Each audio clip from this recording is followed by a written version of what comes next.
Assalamualaikum warahmatullahi wabarakatuh. Yuk kita lanjut aja ke bagian berikutnya. Tapi sebelum kita lanjut, kita berdoa dulu ya.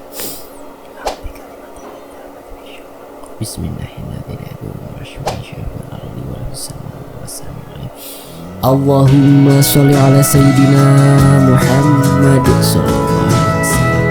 Oke teman-teman, ini dia kelanjutannya.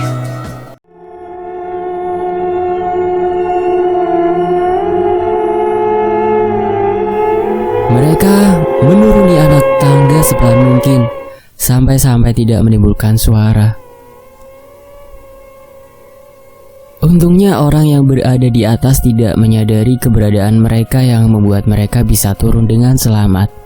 "Li, tadi lu denger kan?" ucap Sandra sesampainya mereka di depan gerbang sekolah.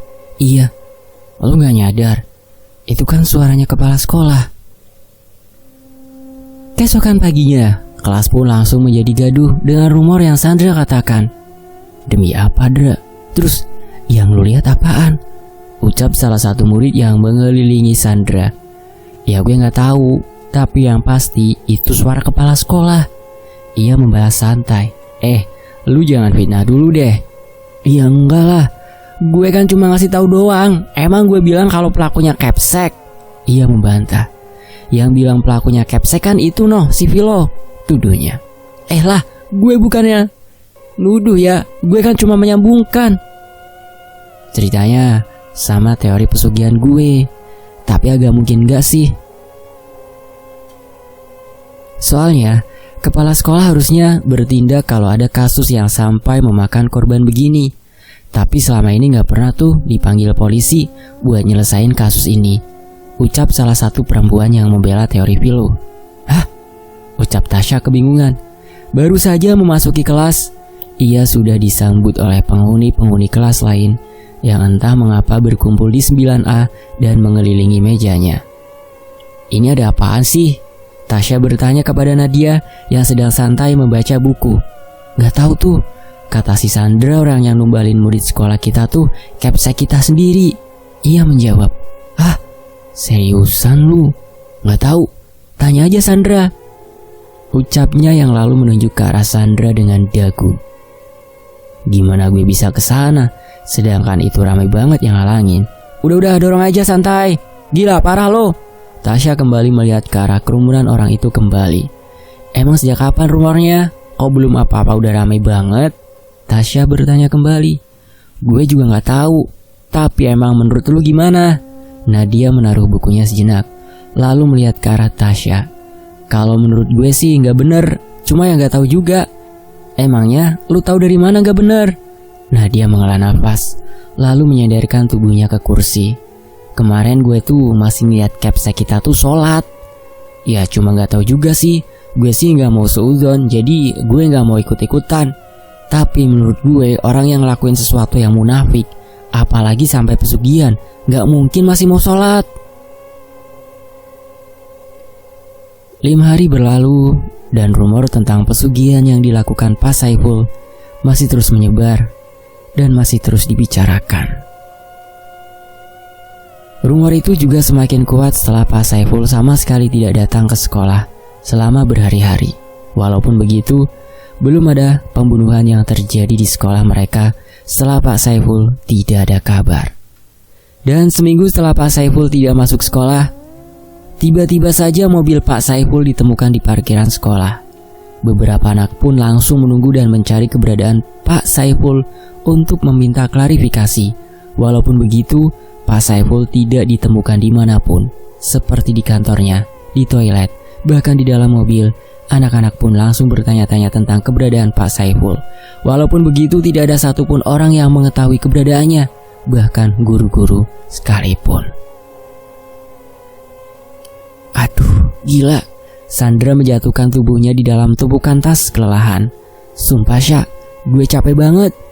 Tasya menoleh ke arah Sandra sekilas, lalu kembali menyalin PR. "Abis ngapain?" tanyanya singkat. "Gue ngikut yang lain nyari Pak Ipul, cuma gak ada di mana-mana." "Masa?" "Iya, sumpah. Kita malah udah nyari ampe ke warung." Ia menjeda untuk kembali mengambil nafas. Padahal mobil sama tasnya tuh ada. Masa orang yang gak ada? Di toilet kali. Gak ada. Udah dicek berkali-kali, lagian kan ini udah siang. Lagian lu sibuk banget nyari Pak Saiful. Karena ini sangatlah penting. Enggak, itu hanya membuat lu lelah. Lagian tanya aja lewat WhatsApp, susah banget. Lanjutnya yang lalu berpindah tempat. Sandra kembali berdiri. Iya juga ya. Makasih Sa, sarannya. Gak nyangka otak gue sebodoh ini. Sandra pun langsung berlari keluar kelas untuk meminta nomor Pak Saiful. Pukul 5 sore. Assalamualaikum. Sandra tiba-tiba menghampiri Pak Ulah yang sedang mengamati lapangan sekolah. Andra. Pak Ulah menepuk punggung Sandra. Ngapain kamu di sini, Dra? Tanyanya. Pak, saya boleh minta nomor Pak Saiful nggak? Tanyanya pelan. Kenapa emangnya, Dra? Ada apa? Pak Ulah bertanya balik. Saya cuma pengen ngomong sama Pak Saiful. Tentang apa? Ia bertanya kembali. Tentang nilai saya, Pak. Sandra berbohong. Nggak usah minta nomor. Kamu tinggal ke gudang sekolah aja.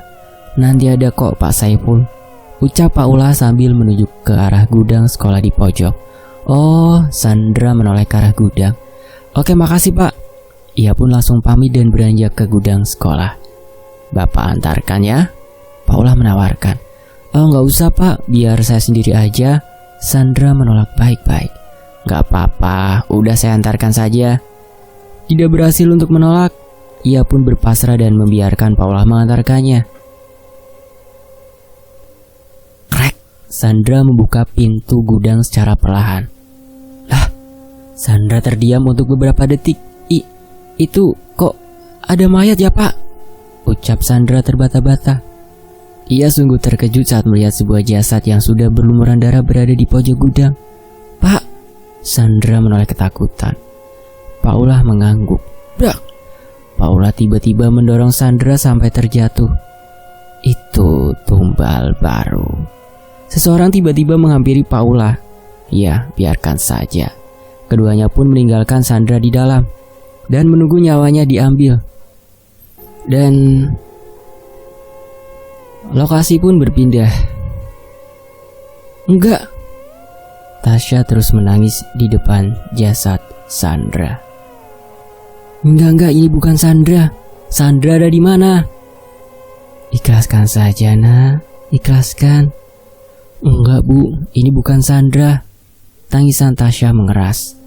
Bu Rini yang merasa iba dengan Tasya pun berbisik. Kamu tenang ya Nak, nanti kita cari orang di balik ini. Ucapnya yang lalu memeluk Tasya. Dan setelah pemakaman Sandra dan Pak Saiful, semua murid diperintahkan untuk berkumpul di lapangan. Ada apa sih ini? Mau ngomongin kasus? Tanya Ali penasaran. Gak tahu. Nadia membalas. Kayaknya pengumuman capsek baru deh. Ucapnya yang lalu mengajak Tasya duduk. Sini lo, Li. Jangan sampai lu jadi korban yang selanjutnya. Ucap Tasya yang lalu menarik Eli untuk duduk di sebelahnya. Iya ya, santai aja. Setelah semua murid duduk, tiba-tiba Pak Ulah menampakkan diri setelah sekian lama. Pagi anak-anak. Pagi, jawab semuanya dengan serentak. Bagaimana kabarnya? Baik. Tanya Pak Ulah berbahasa basi. Beberapa mengangguk dan beberapa hanya diam menyimak. Karena saya tidak ingin berlama-lama, saya hanya ingin memberitahu bahwa saya akan menggantikan profesi Pak Saiful sebagai kepala sekolah baru kalian.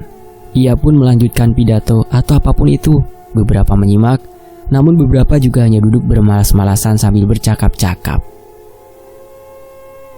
Dan Vilo pun berucap untuk membuka topik. Kalau Pak Saiful meninggal, berarti yang pesugihan bukan Pak Ipul dong. Seperti biasa, kelas 9A mengadakan diskusi teori tentang kasus pembunuhan di sekolah mereka. Berhubungan para guru tidak ingin berikut campur. Terus, emangnya siapa? Lagian ini kok kasusnya nggak diserahin ke polisi sih? Jawab salah satu siswi yang tidak terima. Iya, ada yang ganjal gitu nggak sih? Masa udah banyak makan korban masih nggak ada campur tangan sama polisi? Seseorang menyaut.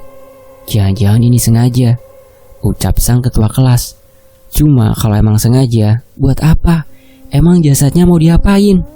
Dendam kali. Lah, dendam kok bisa sampai ke murid-murid? Lagian murid yang dibunuh rata-rata gak bandel. Seseorang memberi pendapat. Kecuali Kak Irvano, itu mah wajar kalau dibunuh. Enak aja ya. Serius lu? Nadia memukul lengan Lano. Ini apa jangan-jangan gak mau diserahin ke polisi karena pelakunya guru? Sang ketua kelas kembali menarik semua ke dalam topik.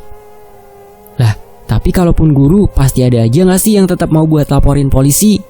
Lagian kalau guru semua gak mau dilaporin polisi, berarti semua guru dong yang rencanain. Tapi kalian pada punya firasat kalau emang guru gak sih? Ucap salah satu anak. Emangnya menurut kalian itu guru itu kenapa? Tanya Eli. Soalnya rata-rata yang ngurus tuh murid pas ada yang ditemukan udah tidak bernyawa. Ya guru paling cuma ngawasin doang, gak ngapa-ngapain kan? Beberapa mengangguk setuju. Lah, tapi kalau gitu itu hampir semua guru dong. Kan yang bantuin dari guru gak ada. Bahkan yang nelponin ambulan tuh Kakel. Masa janjian? Maksudnya Kakel itu kepala sekolah ya? Reza membantah. Ya udah kalau gitu murid aja yang laporin ke polisi, ucap Heli. Ya bagus tuh bagus. Tapi kalaupun emang guru, mereka buat apa ngebunuh-bunuh gitu? Kan ngebuat sekolah bangkrut, ujar salah satu siswi. Iya juga, kurang kerjaan banget tuh bunuh-bunuhin. Jangan-jangan ntar kita juga kena. Kalau lo yang kena bunuh sih gak apa-apa, ucap Denny kepada Irwan. Dan semuanya tertawa. Tapi kalau gini terus nanti kita tambah dikit dong. Terus gimana? Tanya sang ketua kelas meminta pendapat. Kita pindah sekolah aja rame-rame. Yang bener, ucap Nadia. Ya bener kan kita pindah sekolah. Lu pikir gampang? Kemudian sang ketua kelas pun berucap, ya udah deh, kalau gini kayaknya satu-satunya jalan adalah menjaga satu sama lain. Lah, gue, Eli, Sandra udah saling jaga dari kapan tahu, tapi buktinya Sandra masih jadi korban. Bilang Tasya yang masih tidak terima atas kepergian temannya. Iya, maksudnya diperketat. Lagian kita nggak tahu kan siapa yang bakal jadi the next tumbal. Ini jadinya pesugihan atau pembunuhan sih jatuhnya? Tanya Vilo yang udah tidak bisa membaca keadaan. Ya gue gak tahu, yang pasti kita berdoa aja gak bakal ada yang jadi tumbal selanjutnya. Bel sekolah akhirnya berbunyi. Hari ini semua murid kelas 9A akan pergi ke kantor Capsek untuk meminta kasus yang terjadi di sekolah mereka dilaporkan kepada polisi. Pokoknya kalau guru gak gerak, kita aja yang panggil polisi. Tepat pukul 2 siang, mereka dengan serentak pun langsung pergi bersama-sama ke kantor Capsek yang dipimpin oleh sang ketua kelas. Assalamualaikum, sang ketua kelas mengetuk pintu ruangan kepala sekolah. Ada orang gak sih? Kok gak dijawab ya?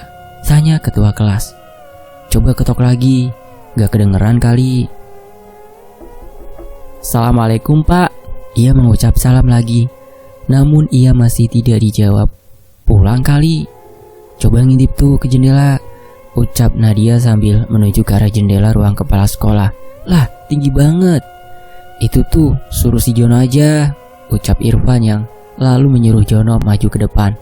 Lah gue kan gak tinggi-tinggi banget, kata Jono. Ya udah tuh Irfan sana dulu, perintah ketua kelas. Ah ngapain? Ya elo tengkurep, entar Jono naikin elunya.